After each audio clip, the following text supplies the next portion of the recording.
Okay, we are live. And let's see, am I on time? Okay, it's 1:01, so I did pretty good.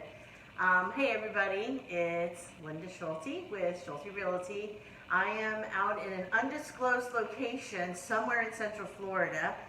We were just doing a, this is Luis from ACF Home Inspections, just out doing a home inspection at a home for one of my VA buyers.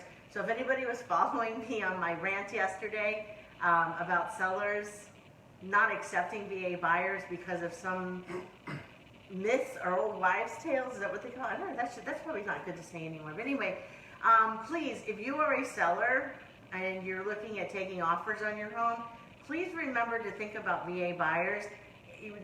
Don't think what happened old school. Think about what's going on now. They are so viable. They're one of the best loan products out there. I've talked to several lenders about it. You know, knock on wood, my appraisals are coming in at value. My inspectors are coming back with everything's good to go, except once in a while we get a wood-destroying organism issue. So again, I'm going to get off my soapbox about accepting VA buyers. They are good buyers. Luis is actually a veteran as well of the military. Which line were you in? Army. Army, he was in the Army. So what I want to do is ask everybody to go ahead and invite some folks on, because today I have Luis here today because he's doing a home inspection, A, but 2, we're going to talk about hurricane preparedness. Hurricane season starts June 1, which is only 30 days from now, and I get it, we don't really get super active until like August, September, now October. But, you know, the thing is, it's about preparedness instead of flipping out when the time comes to when a hurricane's coming through.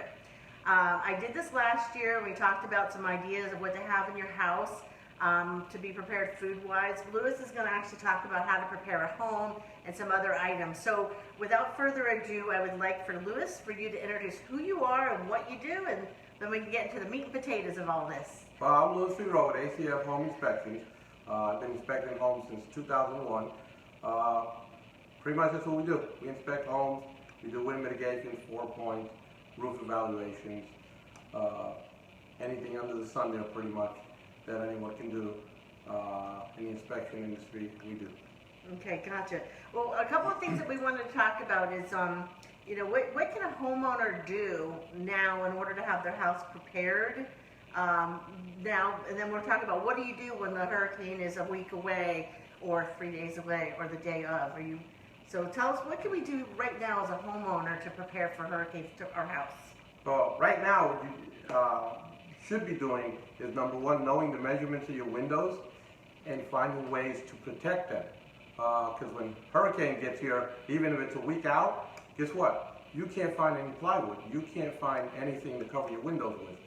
So that's one of the big things that you have to plan on. Make sure you have proper window coverings.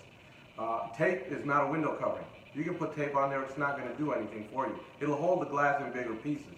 But you want to know the size of your windows, getting the boards, fasteners, because a lot of times you might be able to find the fasteners, but you can't find the wood or whatever covering you're going to put out there. So you want to measure everything out. You want to get the products that you need. You want to label them. So when it does happen, you're not spending a day or two out there trying to put all your protection up. So those are the bigger things. The other thing, you want to have I have a hurricane bucket. Everyone laughs at that, but I have one bucket that has my batteries, I have my lights, extension cords, I have a radio in there. I've got what I think is the first aid one, or the one from, what's those people, the first responders, they always show up. But either way, Red Cross. They have one that's a crank radio. It also has a flashlight on it. I sent a bunch of them out to Puerto Rico, and they love those things. Those little pop-up lights are great. I think it's 3 AA batteries. The thing, I had that light on for 3 days straight, and that's how long it lasted. So imagine in the morning you turn it off. But you want to have all those things. You don't want to search for stuff at the last minute. So it's being prepared ahead of time. I saw some people doing a couple of posts, and I saw Heather Booth said hello, so say hello to Heather Booth. Hi there. And this is, some people are saying it's good information. So, you know, kind of what you just said about having your bucket ready, I do have one of those at my house, believe it or not. I have one that's got, mine has reindeer in it.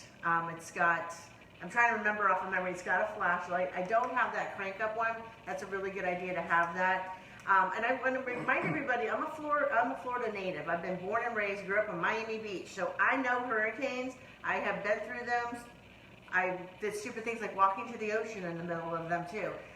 Don't do that, everybody, because we had 5 of us linked together to keep us from blowing away. Luis mentioned about the tape on the windows. Don't do that. That's just a waste, and also we have to clean that off afterwards. If it's up there, it's a gooey mess.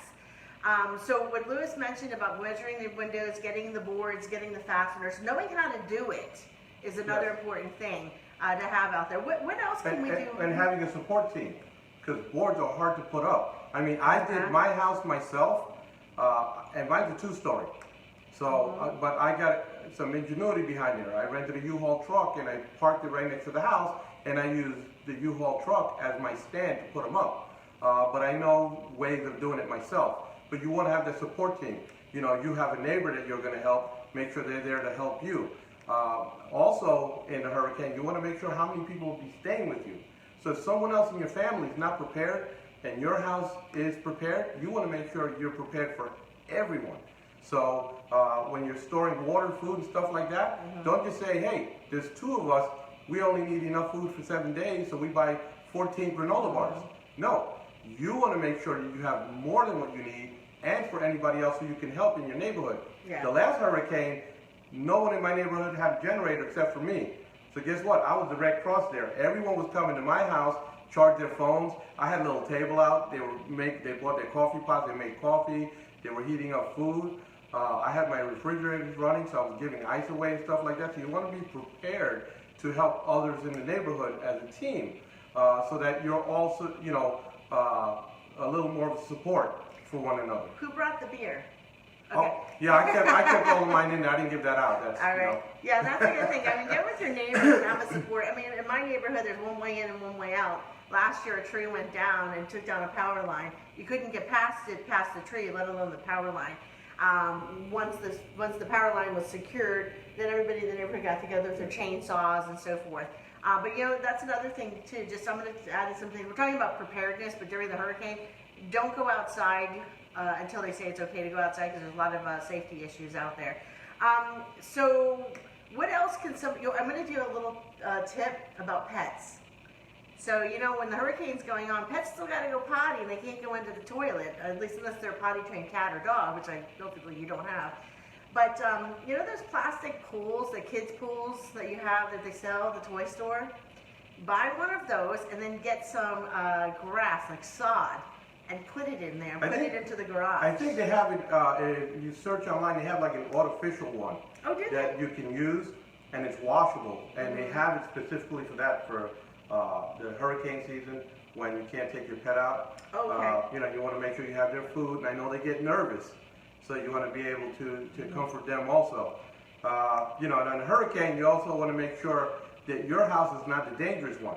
You want to pick up all the stuff around your house. All those little nice solar lights that you put in the ground, those are projectiles. When they pick up and break your neighbor's window, or even your window, it becomes dangerous. So you want to pick up everything around your house, anything that's loose.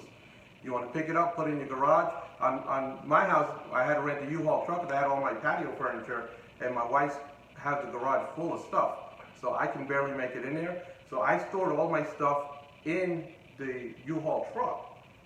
Guess what? The U-Haul truck's also insured. So if the truck goes, your stuff goes with it, you're still insured there.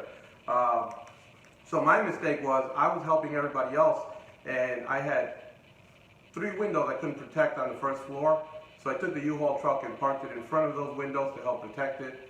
You know, it worked out for me, but this year I'm going to be prepared, because I've got all the plywood and stuff that I need. The other suggestions that I would make during the hurricane, you know, you have your food, the amount of water. Clean out your tubs. If you have a tub, fill it with water. Because what happens if the water goes out, a water main breaks? You have no water to flush toilets. So that's a necessity. I fill mine up. The other thing I do is I have a storage of small containers. Sometimes soda bottles, milk jugs, stuff like that. When I know a hurricane's coming, I start to eat all my frozen food. I try to get rid of that. and then we go on to the, I guess, processed food or canned food. And what I do is I fill those jugs with water and I put them in my freezer. Good idea. So guess what I have? I have drinkable water. Now I can keep my food and stuff cold if the power's out and I don't have a generator. So I'll move that one jug over into the refrigerator, and it helps keep the refrigerator colder a little longer. And I can still drink the water. So it serves dual purpose. Right. It's just, thinking ahead a little bit. Mm-hmm. No, that's a good idea, a good point. And I do all those things too. So hey, I've listened to Louis over the years, or I've learned a few things as well. And some other tips that might be helpful is I'm going to go into preparedness. Like the stores get insane when those hurricanes 7 days away, and if you're 3 days out, it's going to be ridiculous. And you don't need to be on the road. You don't need to be having that added stress. So here's some things that I would suggest that you do, is that you get canned foods. Get some things that you think you might use later on, but make sure you're having enough food for each person for about 7 days. I know it sounds like a lot of food, but you want to make sure that you have that, and medication as well. So some people say, well, the canned food, what am I going to do with it? I don't eat canned food after the hurricanes are gone. Well, one is that they might have a long shelf life, so they might be good for the following year. The following year. But the other thing I highly, highly recommend and suggest is please donate it to the food banks. They are always needing food, whether it's your local school pantry or if it's the homeless shelter, something like that. You can always donate the food to them. They will gladly take it. So those are some things that I suggest. And the other thing is just before the hurricane, if you buy all that junk food, I heard this last year. Everybody's like, I went through all my junk food, all my cookies, all my chips before the hurricane even started. So let's say we're about, we know the hurricane's heading our way. We're about 3 days away. What do you think somebody should start doing to their home? Picking up all the stuff outside. Mm-hmm. That way you know that you have room to put all that stuff away. Don't be like me, wait till the last minute, run down to the U-Haul place and get the truck. The guy knew what I was going to do, because they were parking the truck in front of their windows because they didn't have any protection. Mm-hmm. But you want to start picking up. That's when you start planning. They forecast a storm is coming. At that point, you start making your plan. What do I have outside? Do I have room to put this stuff away? Who do I need to notify? Make sure I have at least one of those backup batteries for your cell phone, just in case you don't have a generator or a neighbor who has a generator. That way you at least have power. Make sure that your car is full of gas. The other thing I would also suggest is they do sell 12-volt inverters that you can plug into your car that can charge your phone or run sometimes an appliance, a laptop, something like that. So you can actually run your car a little bit. You can also go to an auto parts store. They have 12-volt drop lights that mechanics use. Oh. I used that in North Carolina because I was a mechanic over there. And when we had Hugo came through, I was in North Carolina. We didn't have any power, and my brother lives out in the middle of nowhere, so it's just trees and us. So I had those power cords. I ran into my truck. I'd plug it in, and you have a 50-watt light bulb that lit up the room. So, those 12-volt lights also work right from the car. You got to run an extension cord. Just don't leave the car running with the door open. Don't leave it running in the garage. You want to put it outside. So that's in case of an emergency, you'll have some lighting there. Other things, get some gas. Even if it's a small gas can, because you never know. The gas station may be without power for a week too. So if you have to go out after the storm and you have no gas in your car, how are you going to get back and forth? At least I'll have 10 gallons of gas in case I have to go to work and there's no open gas station. So that'll get me through the week or until the gas station opens back up. Yeah, that's a good thing. You mentioned about leaving the car running in the garage. So a lot of people go out and they purchase the generators that run off of gas. And I heard some horror stories last year about people putting it too close to that. I put it outside. Awesome, good job. But what they did is they put it too close to their window or an air conditioner they had outside running, and it was just being sucked right in, and carbon monoxide is poisoning. So please do buy your carbon monoxide detectors. Put them in your house. They're dual with the fire. With the smoke and carbon. They fit the same way all the other ones are. Yeah. So upgrade to those, so that will help save a life in case of an emergency. Right. And never put generators in front of a window. Don't put them in your garage. They have to be outside. My mother-in-law complained about it. I had it outside, but I had the door cracked, and you can smell the gases. And it was still a good 3 feet away from Yeah. the door. And you'll still get gases in because the wind will blow it in. So you want to use caution when you're using a generator. So one of the things that happened last year, some people said, well, I had to keep it close to the house. I was worried it was going to get stolen. Okay, yes, that is a possibility. Find a place that you can actually chain it up. Get a good chain, get a good lock on it, and chain it up far away from your house. You know what? You might lose, is it $400 for those things? Maybe $400 generator, but you're going to save your life. Yeah, well, that's what I do with mine. I actually chain mine to the U-Haul truck. So that way you have to steal the truck and everything. Or, you know, if you have a car and your rim allows you, you can run a chain through there. Most people are not going to take a generator that's chained. It's too much work. It doesn't have to be, you know, you don't need the 3-inch links, you know, it's not a tractor trailer. Just something to hold it on there to make sure no one takes it. But at least you can secure it somehow away from the home. Gotcha. Or what I see some people do is they'll get an anchor and they'll anchor to the wall, or the corkscrew ones, like when you go to the beach, for you can turn those in there and have it in the ground, and still you can't turn that because the chain's on it. Yeah.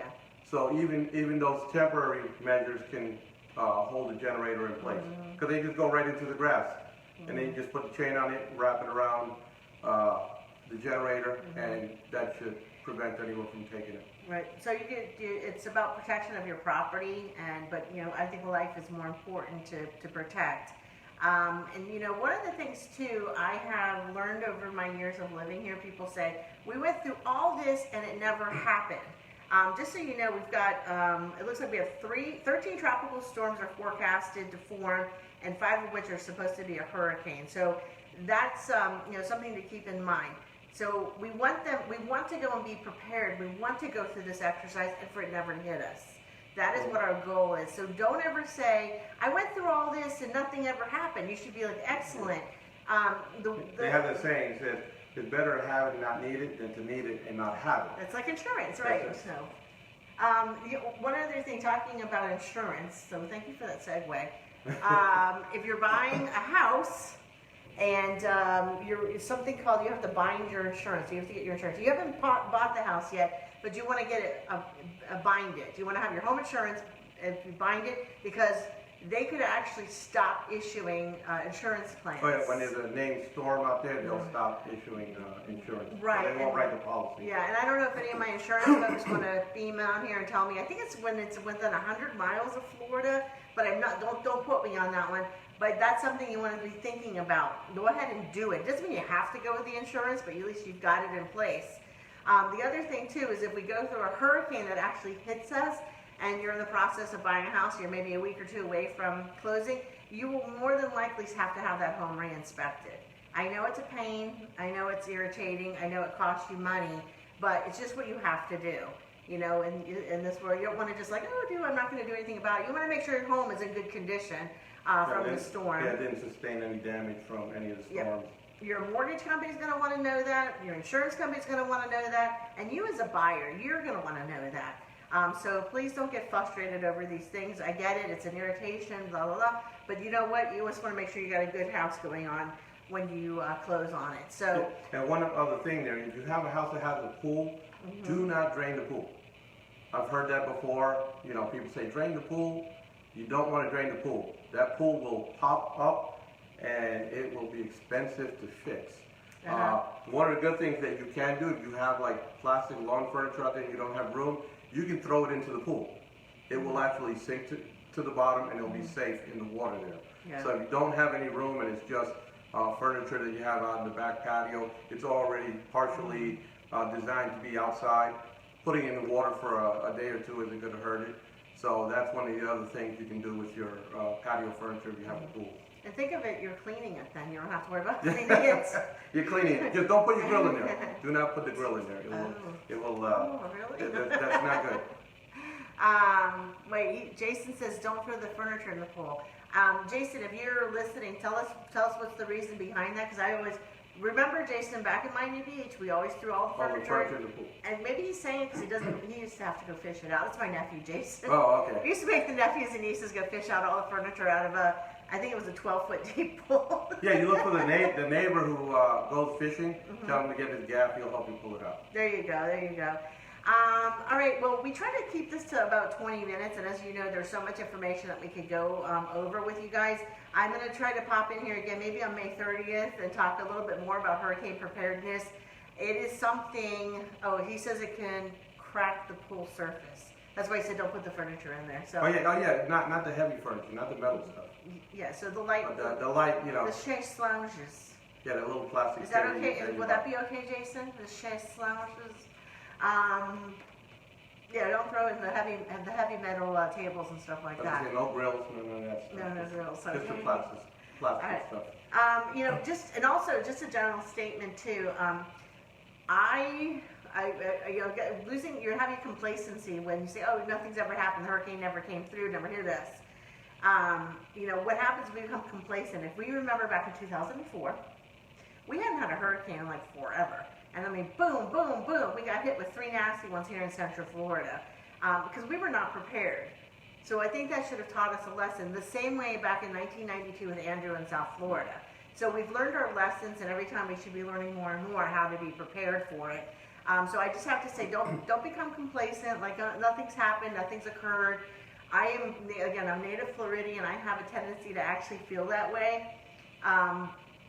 But I don't get nervous. I think one year, I don't know if it was last year or the year before, I had people on the phone with me until like 3 o'clock in the morning asking me, is it going to be okay? Is it going to be okay? Because I'm like, I don't know.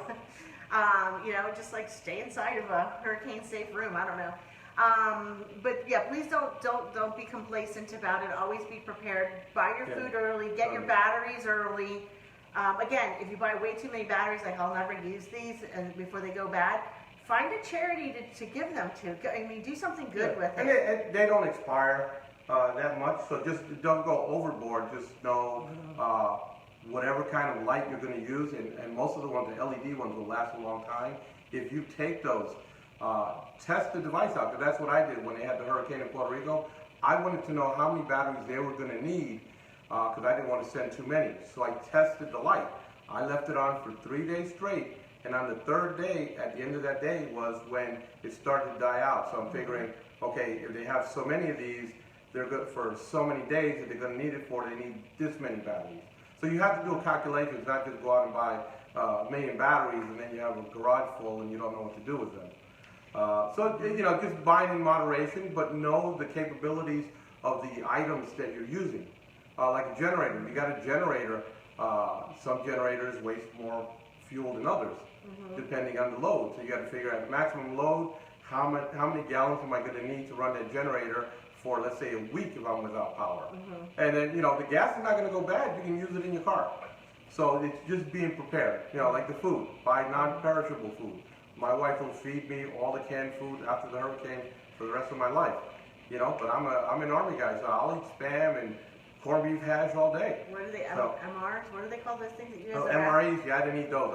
I was old school. We had the sea rations. You had a can with something that was made in 1960, and we would eat it in 1980. Yikes, that's kind of scary. Maureen actually, she said, fill your laundry, your washer with ice, and then put your perishables in there. As it melts, it'll drain out. And that's a great idea. Yep. You know, or you can wash your clothes too. Right afterwards. I have so many stories about what I've done and like cutting it close with power going out and all that good stuff. So listen, I want to encourage everybody to do me a favor. All of your ideas, your tips for hurricane preparedness, clever ideas like the one I said about the pool, the plastic pool with putting sod in it for the dogs.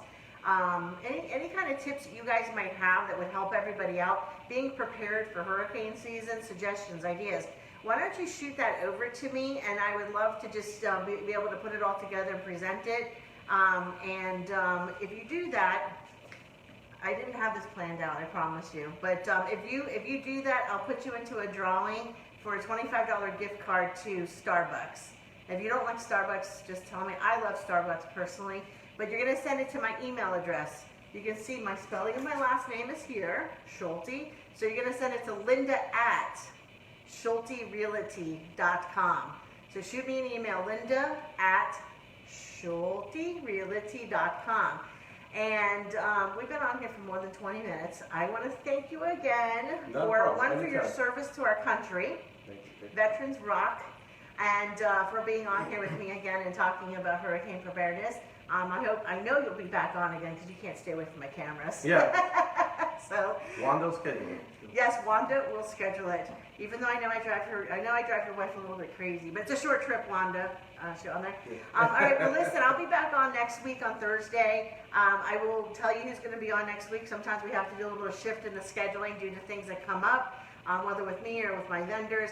Now, if you're a vendor out there that deals with anything with buying a house, selling a house, home maintenance, yes, God bless our veterans. Thank you, Maureen. Thank you. Also, charities. I want to hear from charities. I want to hear from people that are boots on the ground, getting the job done here in the Central Florida area.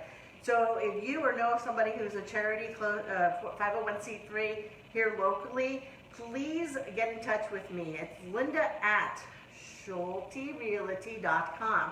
All right, until next week, be safe out there and give me a call if you have any questions in general about real estate. I am here to help you. Bye. Bye now.